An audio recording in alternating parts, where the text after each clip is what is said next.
అరే volume better.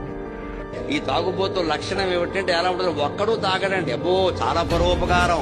ఇంకోటి ఉండాలి, కనీసం ఒక్కడు ఉండాలి. ముగ్గురు నలుగురు ఉంటే మంచిది. పెదవ పని చేసేవాడు కంపెనీ ఒకటి, మంచి పని చేసేటప్పుడు కంపెనీ అక్కడ, సత్యనారాయణ వ్రతం చేసేటప్పుడు ఒకడు కంపెనీ అంట. ఒకడు కూర్చొని భార్యతో చేసుకుంటే భార్య కంపెనీ, తాగేవాడి కంపెనీ కాదు. అందుకే నన్ను ఎక్కడో అడిగారు ఒక చోట, అవధానంలో అప్రస్తుత ప్రసంగం అని ఉంటుంది.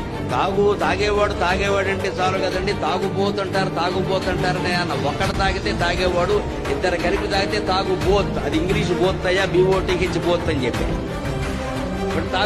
బోత్ లేకుండా తాగడమే తాగబోతు కాదు. ఎందుకంటే తాగుడుతో మాటలు ఉండాలి కదా, అశ్లీల పదజాలం ఉండాలి కదా, అది పంచుకుందుకు మనిషి ఉండాలి కదా, తిట్టుకోవడానికి కొట్టుకోవడానికి. లేకుండా ఎలా తాగుతాడు? ఈ వ్యసనాలు మొదలవుతున్నాయా, ఇది మనం ఎవరైనా పిలిస్తే బుద్ధి ఉందా లేదా అని మనం అడగగలగాలి. అదే పాపాన్ని నివారై. వాడు పిలిచాడు, బాగుండదు, ఏమన్నా అనుకుంటాడు. ఏమన్నా అనుకునే దాని పెళ్ళా పేరంటమా? మందు పార్టీకి వాడు పిలవడం ఏంటి, మనం వెళ్ళడం ఏంటి? పిలవడమే తప్పు కదా.